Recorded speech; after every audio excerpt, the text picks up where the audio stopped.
Dios les bendiga grandemente. Estamos aquí una vez más para enseñar, estudiar la palabra de Dios y edificarnos en el conocimiento de la palabra. Muy bien, hoy vamos a tener una preciosa tertulia. Nosotros llamamos tertulia bíblica a esos espacios en los que podemos estudiar la palabra y podemos hacer preguntas y participar de una manera muy activa.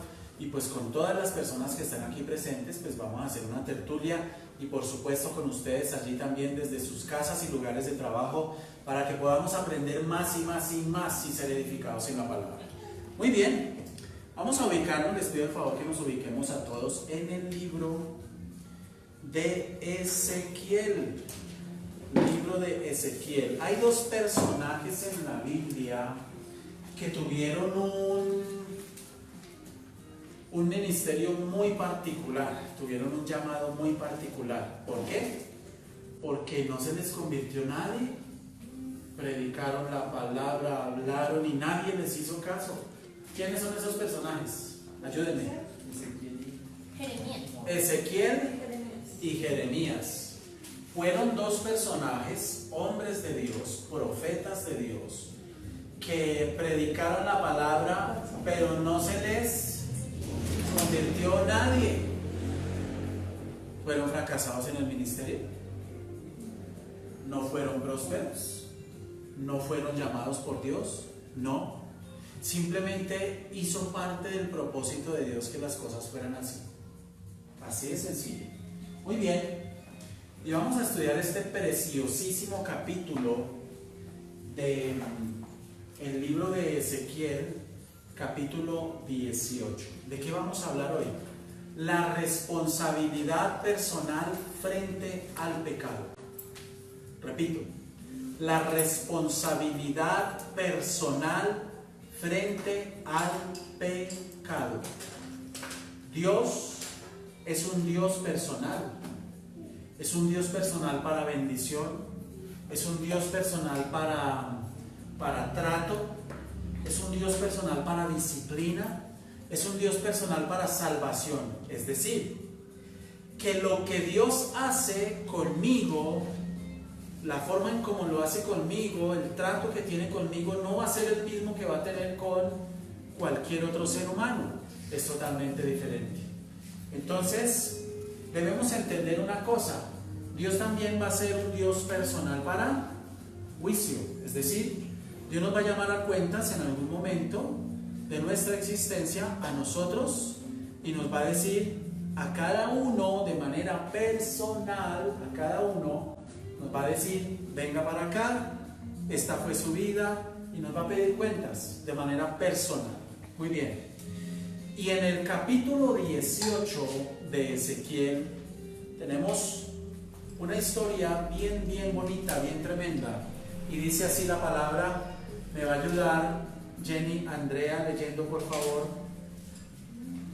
el versículo 1 al 4, si están a mano. Vino a mí palabra de Jehová diciendo: ¿Qué pensáis vosotros, los que en la tierra de Israel usáis este refrán que dice: los padres comieron las uvas agrias y a los hijos les dio de entera? Hasta ahí. Gracias. ¿De qué está hablando aquí la palabra? ¿Qué entendemos? Ayúdenme. Vamos desglosando entre todos, vamos a hablar duro para que nos escuchen allí los que nos están sintonizando. Había un refrán que se estaba usando en el pueblo en esa época. Había un refrán, muy bien. ¿Qué decía ese refrán? Que las consecuencias las llevarían los hijos de lo que hicieran los padres. Muy bien. Y viene una palabra al profeta Ezequiel. Viene una palabra. Y esa palabra es: ¿qué pensáis vosotros, los que usáis este refrán sobre la tierra de Israel, que dice: los padres comieron las uvas agrias y los dientes de los hijos tienen la dentera? Muy bien. En esta época era muy común, en el pueblo era cultural, el pueblo de Israel. Dentro de su cultura estaba muy arraigada una creencia. ¿Cuál era esa creencia? Que lo que los padres hacían establecía unas consecuencias generacionales sobre los hijos que ellos no se podían quitar, que ellos tenían que cargar, que ellos tenían que sobrellevar. Eso era cultural. Por eso es que en algún momento los discípulos le preguntan al Señor: Señor, ¿y por qué padece esta enfermedad? ¿Por qué? ¿Quién pecó? ¿Él o sus padres? ¿Qué les dice el Señor Jesús? Amén, amados. Eso es fruto de maldiciones generacionales. El Señor Jesucristo no dice eso. ¿Qué dice el Señor Jesús? Ni él ni sus padres. Ni él ni sus padres. Así de sencillo, ni él ni sus padres. Porque el pueblo de Israel culturalmente tenía la creencia de que lo que hacían los padres generaba una consecuencia involuntaria en los hijos. Es decir, lo que mi papá hizo, a mí me va a afectar. Lo hizo él, ese acto lo cometió él, ese pecado lo cometió él, pero yo nunca tuve nada que ver con eso. Es más, cuando él pecó con eso, yo ni había nacido, no había sido concebido, pero yo sí cargo la consecuencia de ese pecado. Esa era la creencia que tenía el pueblo. Entonces el Señor, a causa de esa creencia que tenía el pueblo tenía un refrán. ¿Cuál era el refrán? Nos lo está mencionando ahí. ¿Cuál era? Que si los padres Comían las uvas agrias. Resulta que, y usted puede hacer el ejercicio, si usted come uvas agrias, es normal que lo agrio le produzca dentera. Es el término antiguo para definir lo que hoy llamamos destemplar los dientes. Y tan feo que es cuando los dientes se destiemplan, ¿cierto? Usted medio habla y le duele. Usted toma algo y le duele y es feo. Bueno, entonces ellos tenían ese refrán de que literalmente los padres comían las uvas agrias y los hijos sufrían las consecuencias y a ellos les daba la dentera. Se les destemplaba los dientes a los hijos. Yo les hago esta pregunta: ¿qué tiene de lógica eso? ¿Eso qué tiene de lógico? Analicemos por un momento y detengámonos por un momento a pensar ¿qué lógica tiene que si mi abuela fue una persona que robó o mató gente o fue estafadora, qué lógica tiene que tantos años después yo o mis hijos vengan a sufrir la consecuencia de ese pecado? Y de aquí se han pegado muchos, no pocos, porque además ese tema está de moda. No es bíblico, pero está de moda. Tenemos que decirlo a la luz de la verdad, que las maldiciones generacionales lo alcanzan a usted. Si hay preguntas, todas las preguntas bienvenidas. Recordemos que podemos participar. Entonces el Señor, Dios mismo, le da esta palabra al profeta Ezequiel, y a través del profeta confronta al pueblo. Entonces él les dice: ¿qué piensan ustedes de ese dicho, de ese refrán? Porque era popular entre el pueblo. Y resulta que el pueblo de Israel pensaba que muchas de las cosas que les pasaban eran fruto de muchas cosas que habían hecho sus antepasados. Y en esto tenemos que tener un equilibrio, porque hay algo de cierto en eso, pero no como nos lo han pintado, de este tema de maldiciones generacionales, que es un tema que está muy de moda. Entonces ese tema ha dado lugar para que se pongan muy de moda otros temas: los temas de rompimiento, los temas de actos proféticos, los temas de declarar y profetizar y cualquier cantidad de cosas que realmente no se ajustan a la palabra. Entonces el Señor les dice en el versículo 2: ¿qué piensan de ese refrán? Los padres comieron las uvas agrias y los hijos tienen la dentera. Aquí hay dos tiempos: tiempo pasado, tiempo presente. Los padres comieron, tiempo pasado, algo que alguien hizo en el pasado, y los hijos tienen la dentera. ¿Listos? Tiempo presente. O sea que lo que yo vivo hoy es fruto de lo que alguien hizo en el pasado. Pero fíjense ustedes cuando estudiamos este capítulo de Ezequiel, capítulo 18, cómo esto entra a ser desmentido. Y esperamos que este tema y estudiar este capítulo 18 traiga libertad a mucha gente, porque mucha gente que ha creído en este tema de las maldiciones generacionales ha sido amarrada, han sido atados por una enseñanza equivocada. Y ahí está mucha gente preocupada de cualquier cosa que les pase, de que ¿por qué será? ¿Cuál será el pecado que estoy pagando? ¿Por qué maldición generacional será que me está sucediendo esto? ¿Por qué será que yo no cambio mi carácter? ¿Por qué será que yo soy tan conflictivo? ¿Por qué será que se me quemó la casa? ¿Por qué será que me desterraron? ¿Por qué será que no me salen las cosas en lo laboral? ¿Por qué será que no se me dan las cosas en el área financiera? ¿Por qué será que me va así como me va en el área emocional? ¿Por qué será que me va con mis hijos de esta manera? ¿Por qué mis hijos me tratan así? ¿Por qué mis hijos? Y sí, realmente usted, muchas de las cosas que usted vive, si usted dice son maldiciones generacionales y se pone a atar cabos, va a encontrar una cosa muy curiosa, que muchas de esas cosas ya se han dado anteriormente. Pero eso no significa que usted esté atado a una maldición generacional. Sigamos. En el versículo 3, el Señor dice a través de Jeremías, fuerte y claro, Julián: Vivo yo, dice Jehová el Señor, que nunca más tendréis por qué usar este refrán en Israel. Oiga, nunca más. ¿Qué está haciendo Dios? Les desmiente, rompe una creencia, rompe algo que había sido instalado a nivel cultural dentro del pueblo de Dios. De la misma manera que esta creencia de las maldiciones generacionales ha sido instalada dentro del pueblo de Dios, y muchos están creyendo que lo que les pasa es fruto de, ¿sí? Es consecuencia de. Yo le hago una pregunta: si lo que a usted le pasa es consecuencia de una maldición generacional, si lo que a usted le sucede es consecuencia realmente de una maldición, entonces usted ¿qué responsabilidad tiene frente al pecado? Ninguna. Porque entonces todo es consecuencia de una maldición generacional, ¿sí o no? Entonces yo me puedo parar delante de Dios y decir: Señor, pero es que a mí lo que me pasa, este problema de carácter, este problema con el vicio, con las drogas, con el alcohol, lo que usted quiera poner ahí, no es fruto del pecado de la carne, de mi carne, sino ¿de qué? De maldiciones generacionales. Yo no soy el responsable.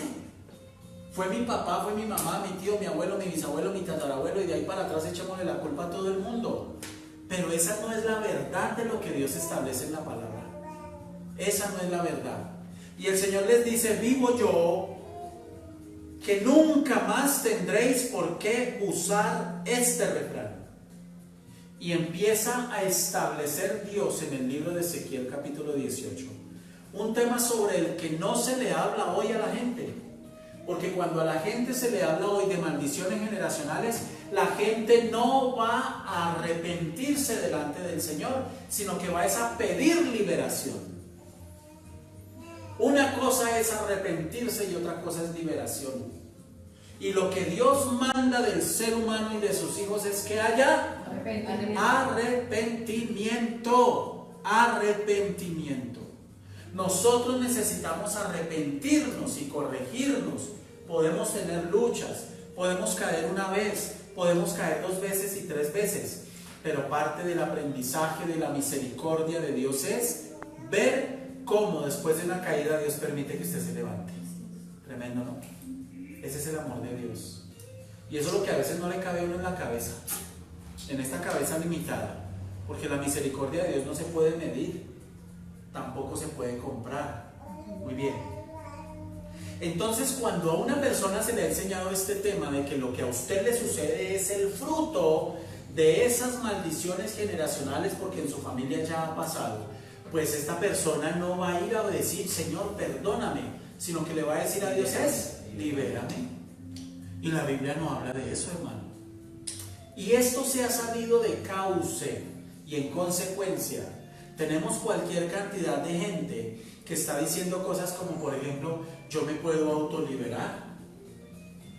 Yo me puedo autoliberar. Si usted se puede autoliberar, y escuchen por favor los que están ahí sintonizando a través de Facebook, si usted se puede autoliberar, o usted puede tener libertad a través del ungido de Jehová, que va e impone manos, que camine, que corra para esta iglesia, que eso allá el Señor usa a este hombre con un poder y liberación. Si usted necesita ese fulano, o usted se puede autoliberar, ¿para qué necesitamos a Cristo? ¿Para qué necesitamos la cruz? ¿Ven? El que trae libertad a nuestra vida, ¿quién es? Cristo. Cristo. Él dijo, yo soy el camino, la verdad y la vida. Yo soy. Él no dijo, yo soy un camino, como están saliendo a decir muchos personajes por ahí, torciendo la palabra y enseñando cosas terribles a la gente, que dicen, sí, Cristo es un camino, pero hay otros caminos. Falso, mentira, es una herejía. Solo hay un camino y se llama Cristo. Entonces el Señor empieza a hacer una exposición, porque el libro de Ezequiel, capítulo 18 específicamente, está atacando un problema que estaba arraigado entre el pueblo en esa época, pero que también está arraigado hoy, porque hoy le estamos echando la culpa de mis problemas de carácter, de mis debilidades de la carne, de mi falta de dominio propio y de control, para dejar el pecado y soltarlo a maldiciones generacionales. No, amigo, usted es responsable de lo que hace delante de Dios. Usted es responsable. Usted es responsable de su falta de dominio propio. Usted es responsable de su pecado. Usted es responsable de lo que hace. Usted es responsable de lo que piensa delante del Dios del cielo. Y un día todos vamos a ser llamados a cuentas. Y Dios no va a decir, tranquilo, yo te perdono, porque es que todos los errores y pecados que tú cometiste fueron producidos como fruto de las maldiciones generacionales que te alcanzaron. Y ahí tenemos a cualquier cantidad de payasos poniendo a la gente a hacer disque actos proféticos y una cantidad de cosas, porque además tenemos que entender un poco la cultura de dónde venimos. Nosotros venimos de unas raíces culturales latinoamericanas donde se ha amado socialmente el fetichismo, donde se ha amado la brujería, la hechicería, el vudú y muchas de estas cosas. Venimos de esa cultura, nos encanta el fetiche, nos encanta que nos digan, llévese estas piedras proféticas para su casa y téngalas allá y allá va a tener libertad. Nos encantan que nos vendan cosas prometiéndonos que si colgamos esto en la casa, tenerlo en la casa va a traer libertad. Mis amados, ¿en qué estamos? ¿Nosotros qué estamos creyendo? ¿Sí estamos creyendo a la palabra? Entonces el Señor empieza a decirle, después de confrontar este refrán y después de decirles, nunca más tendréis que usar este refrán en Israel. He aquí que todas las almas son mías, dice el Señor. Todas, no dice algunas, dice todas. Como el alma del Padre, así el alma del Hijo es mía. Mire lo que dice: el alma que pecare. Ahí ya empezamos a ver y a tener una luz y una libertad con respecto a este tema de las maldiciones generacionales, que lamentablemente está tan metido dentro de la iglesia y que tiene mucha gente que no está viviendo en libertad. El alma que pecare, esa morirá. Y nos hace aquí de manera magistral la palabra una exposición magistral de la responsabilidad personal que usted tiene frente al pecado. El alma que pecare, la que pecare, esa morirá. Sigamos. Y el hombre que fuere justo e hiciere según el derecho y la justicia, que no comiere sobre los montes, ni alzare sus ojos a los ídolos de la casa de Israel, ni violare la mujer de su prójimo. Ya habían todos estos problemas desde esa época. Ni se llegare a la mujer menstruosa, ni oprimiere a ninguno, que al deudor devolviere su prenda, que no cometiere robo, y que diere su pan al hambriento, y cubriere al desnudo con vestido, que no prestare interés, ni tomare a usura, que de la maldad retrajere su mano, e hiciere juicio verdadero entre hombre y hombre. En mis ordenanzas caminare, y guardare mis decretos para hacer rectamente, este es justo, este vivirá, dice Jehová el Señor. Hasta aquí pensemos y analicemos en dónde tiene cabida este tema de las maldiciones generacionales. ¿En dónde tiene cabida?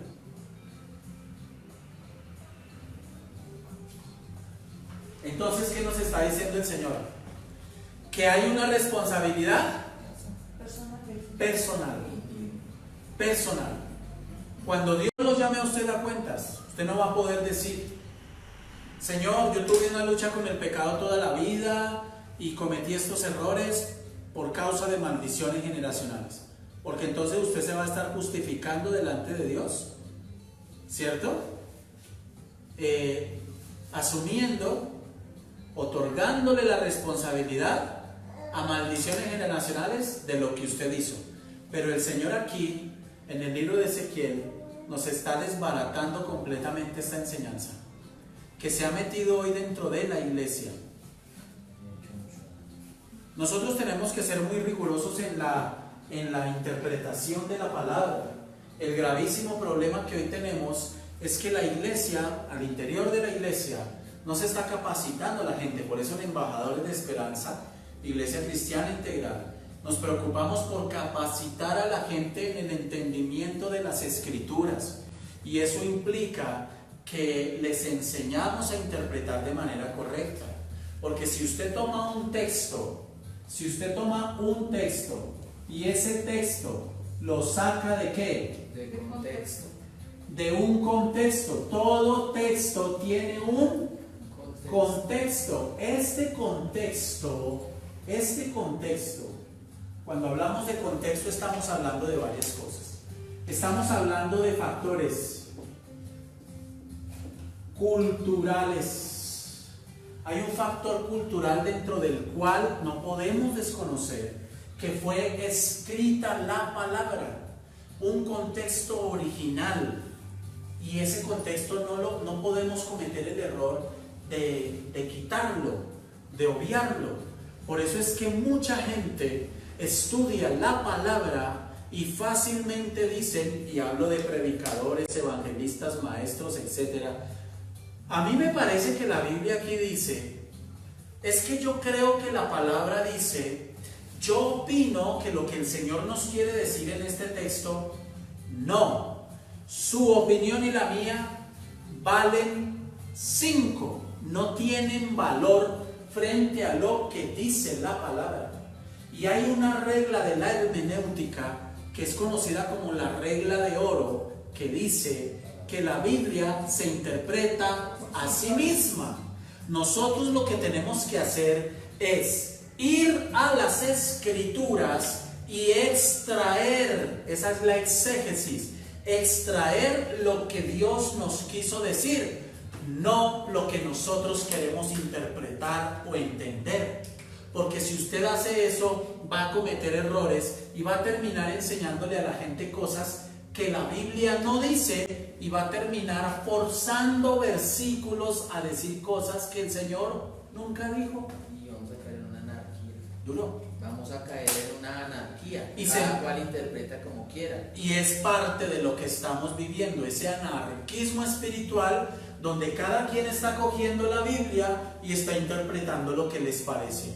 Y la palabra no es complicada de entender. Lo que necesitamos es herramientas. Entonces, si nosotros miramos solo el contexto, estamos viendo que en esa época el pueblo tenía un refrán porque tenían una creencia. Ellos creían en las maldiciones generacionales y el Señor les dice, así no es. Y les establece en Ezequiel 18 la responsabilidad personal frente al pecado. Por eso Él dice, el alma que pecare, esa morirá. Acto seguido empieza a hablar del hombre justo. El hombre que fuere justo, que hiciere conforme a las cosas de Dios, que obedeciere a Dios, que agradare a Dios, que andare, versículo 9, en mis ordenanzas caminare, dice, y guardare mis decretos. ¿Qué dice? Para hacer rectamente, este es justo, este vivirá, dice el Señor. ¿Hay una responsabilidad personal? ¿Sí o no? Sí hay una responsabilidad personal. Lo grave de esta enseñanza de las maldiciones generacionales es que está llevando a la gente a buscar liberación a través de muchas cosas que Dios no manda ni apoya y no a buscar arrepentimiento. ¿Ven? Y hay una diferencia. Dios nos manda a nosotros a través de la palabra a buscar ¿qué? Arrepentimiento. A dar frutos dignos de arrepentimiento. Pero fíjese usted lo que dice en el versículo 10, porque aquí no para el tema. ¿Qué dice en el versículo 10? Mas si engendrare hijo ladrón, aquí ya cambió.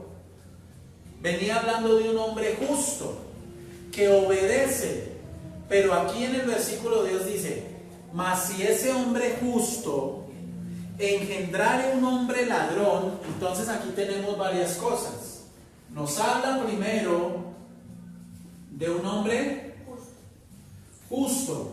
¿Y qué dice Dios de este hombre justo, obediente, que ama a Dios? ¿Qué dice? Que este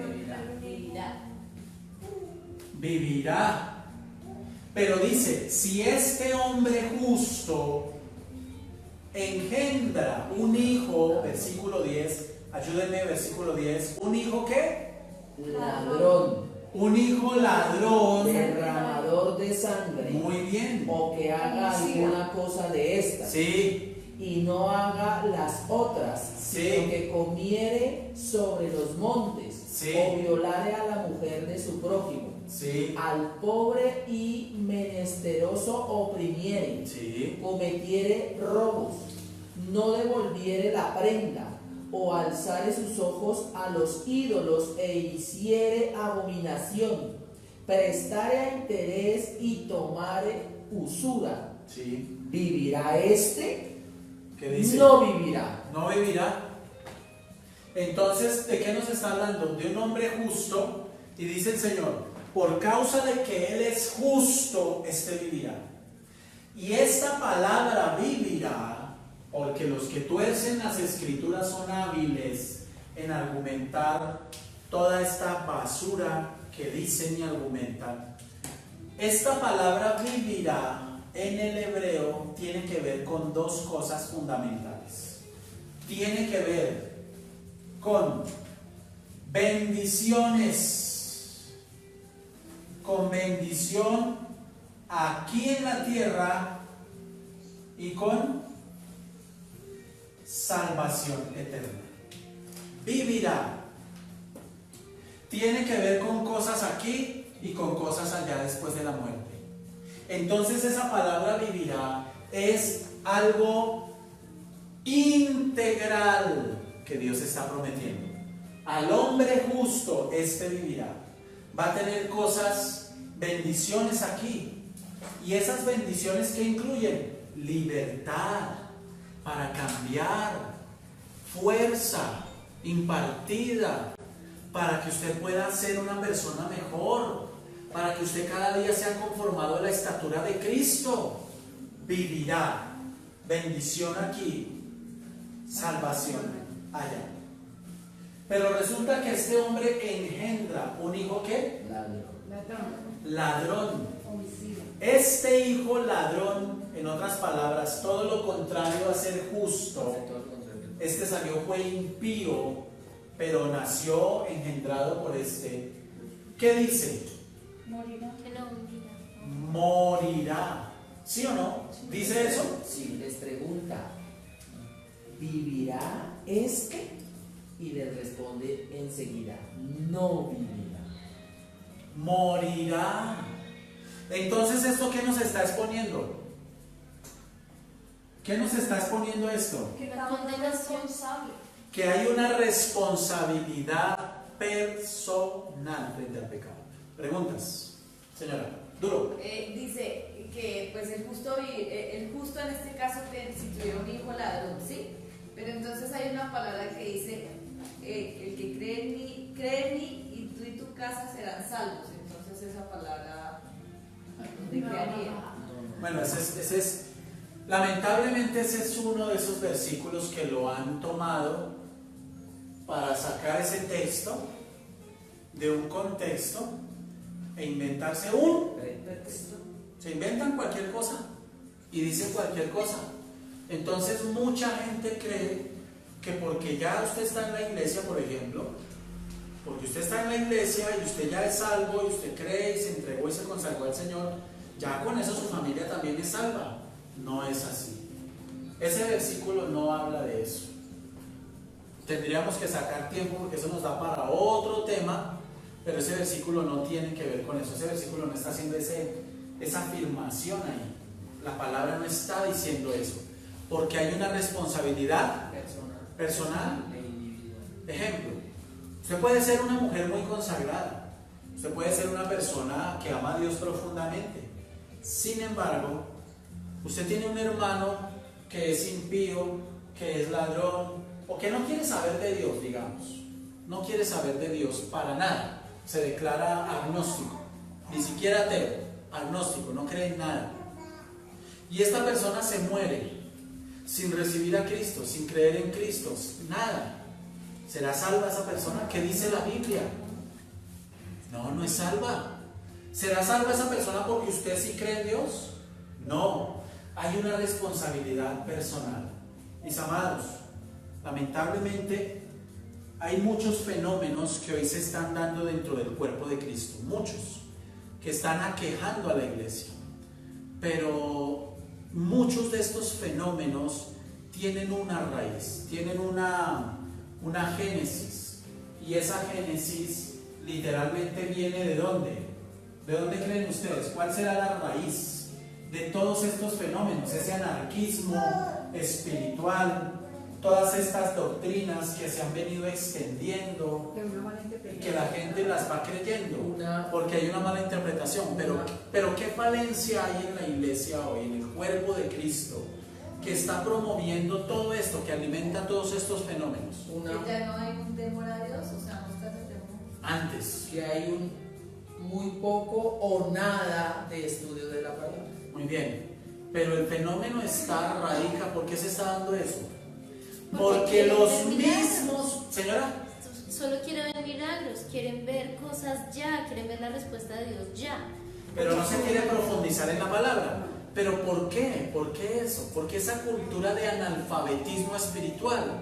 Porque lamentablemente hoy hay mucha gente que con un buen corazón, porque aquí no estamos juzgando a nadie, pero que con un buen corazón creen que es suficiente llevar una vida devocional cogiendo un versículo y leyéndolo todos los días y simplemente pensando en Dios me dice aquí esto, interpretan cualquier cosa y con eso sienten que es suficiente. No, la palabra de Dios hay que escudriñarla, y escudriñar significa escarbar, profundizar, y eso implica disciplina, eso implica tiempo, eso implica esfuerzo, eso implica muchas cosas, pero fundamentalmente es porque los líderes en la iglesia, entendidos como pastores, no promueven lo suficiente el estudio profundo de las Escrituras.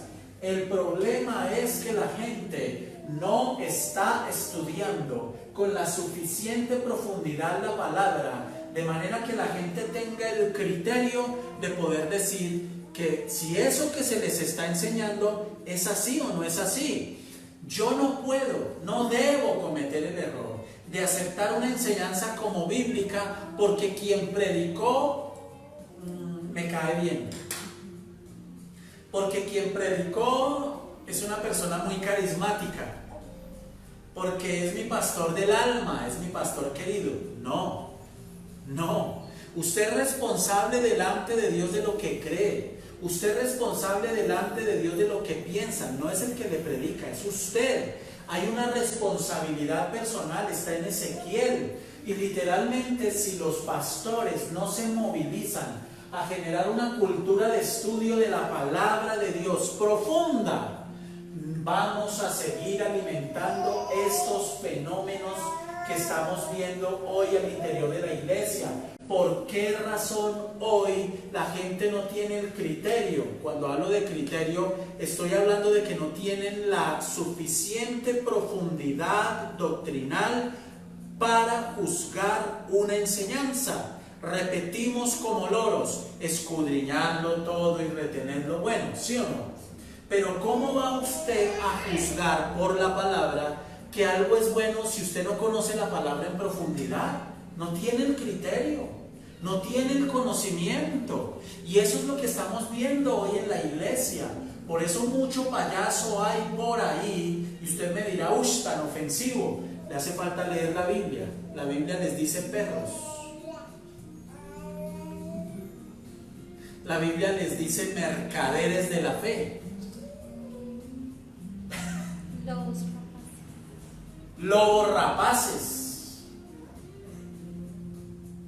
Entonces, hay mucho personaje por ahí que está dizque predicando la palabra, pero cuando usted mira y analiza a la luz de las escrituras, no es la palabra lo que están predicando.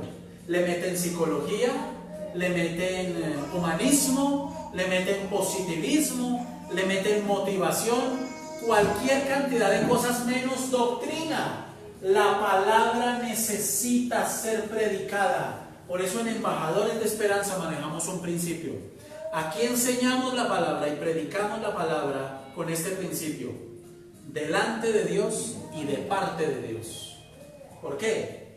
Porque Dios escribió este libro. Este libro lo escribió Dios. Y cuando una persona se para a predicar, Dios se sienta a escuchar. Escuchen todos los que están hablándole cosas a la gente que no deben hablar. Escuchen todos los que le están predicando a la gente cosas que no deben predicar, con intereses que no son más que los de ganar almas para Cristo y que la gente sea fundamentada sobre la roca. Ustedes van a ser responsables de lo que están predicando. Ustedes son responsables y van a ser llamados a cuentas tarde o temprano de lo que le están enseñando a la gente. Y Dios los va a juzgar a los que dicen ser predicadores, a los que dicen tener un llamado. Dios los va a juzgar y los va a examinar. No vamos a poder justificarnos. Delante de Dios no vamos a poder justificarnos. Por eso el Señor dice: muchos me dirán en aquel día, en tu nombre predicamos, profetizamos, en tu nombre echamos fuera demonios y en tu nombre hicimos muchos milagros. Por eso le decimos hoy a la gente que todavía le hace falta crecer espiritualmente, que se deja llevar por milagros, que se deja llevar por sensaciones, que se deja llevar por lo que siente, por lo que escucha, por lo que ve, que se acerque a la palabra. Usted necesita acercarse a la palabra, porque no donde suceden milagros no necesariamente está la presencia de Dios. Acuérdense que los magos del faraón también tiraron las varas al piso y estas también se convirtieron en serpientes, porque Satanás se viste de ángel de luz y también puede hacer cosas sobrenaturales con el fin de engañar a la gente, que es parte de lo que está sucediendo hoy al interior de la iglesia. Yo sé que este tema no le gusta a mucha gente y por predicar este tema nos tildan de religiosos, nos tildan de fanáticos. Se está cumpliendo la palabra. Ahora a lo bueno le llaman malo y a lo malo le llaman bueno. Bueno, lamentablemente hoy con la palabra se está haciendo lo que cualquier persona quiera. Y lo que mencionábamos del anarquismo espiritual, ahora la palabra se está utilizando para cualquier cosa.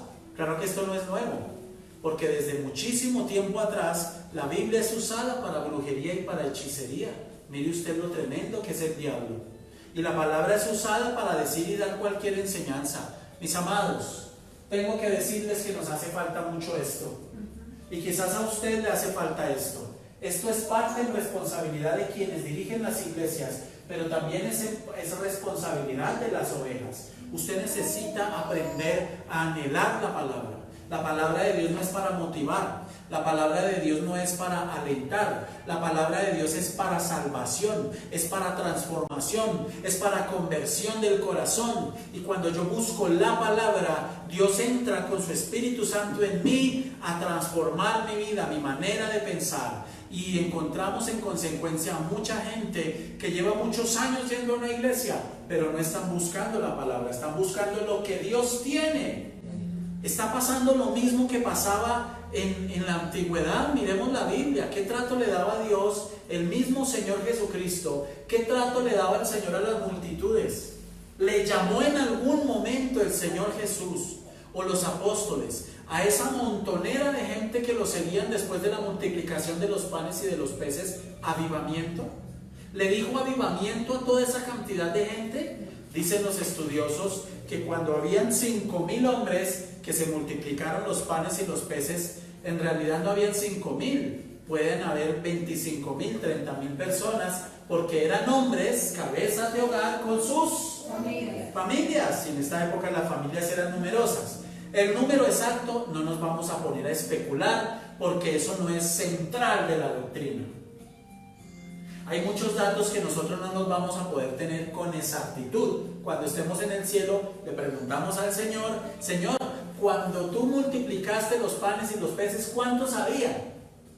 Y el Señor nos dirá el número. Él sabe el dato exacto, pero no es relevante para la doctrina central nuestra hoy. ¿Amén? Muy bien. ¿Y qué hace el Señor? Después la gente lo estaba buscando, ¿no? Y le dicen, dice la palabra: Maestro, ¿cuándo llegaste acá? Llegaron primero ellos.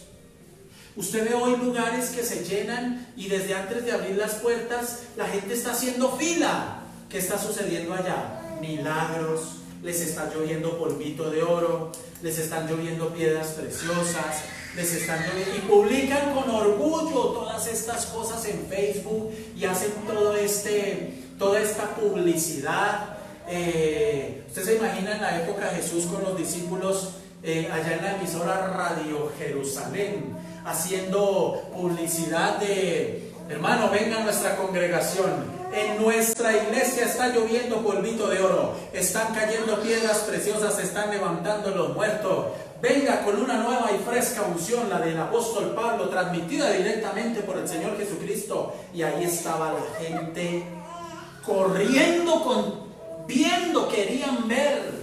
¿Y qué hace el Señor Jesús cuando se encuentra con toda esta gente? Ustedes vienen a buscarme porque comieron hasta saciados. En el original dice: tragaron como animales. Comieron hasta saciados. ¿Y qué hizo el Señor? Les empezó ¿a qué? A predicar la palabra. ¿Y qué empezó a suceder? La gente se quedó y dijo: amén, gloria a Dios, aleluya, avivamiento, queremos seguir al Señor. No, hermano, no pasó eso. ¿Qué pasó? La gente se empezó a ir. ¿Y qué decía la gente? Dura palabra es esta.